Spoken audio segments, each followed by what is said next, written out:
সেদিন ছিল একটা ছোট্ট পুচকির অন্নপ্রাশনের নেমন্তন্ন, সেই জন্য সকাল সকাল রেডি হয়ে টোটোয় উঠে পড়েছি। চুলগুলো দেখো বাতাসে উড়ছে আর ঝামড়ির মতো হয়ে যাচ্ছে, প্রচন্ড গরম ছিল, তবু সাজুগুজু করার চান্স পেলে কেই বা ছাড়ে। দেখো কর্তামশাই এখানে মিষ্টি নিয়ে চলে এসছে, মিষ্টিটা ব্যাগের মধ্যে ঢুকিয়ে চলে এলাম অন্নপ্রাশন বাড়িতে।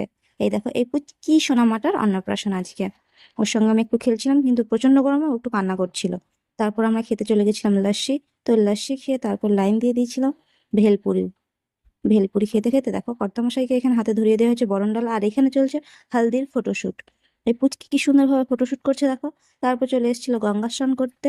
পুচকি একটুও কান্না করেনি। তারপরে এই যে আমার কর্তামশাই ওকে একটু পায়েস খাইয়ে দিচ্ছিল, আর দুজনে মামা ভাগ্নে দেখো পোজ দিচ্ছে, কি সুন্দর পোজ দিচ্ছে, কিন্তু গরমে সবার অবস্থায় বেহাল। তারপর ছাদে চলে গেছিলাম, আমাদের পুরো ছাদটাই এখনো পর্যন্ত শীতকালের মতো ফুলে ভর্তি, বেশ দেখতে সুন্দর লাগছিল। আর আমার অবস্থা দেখো গরমে পুরো সেঁকা হয়ে যাচ্ছে।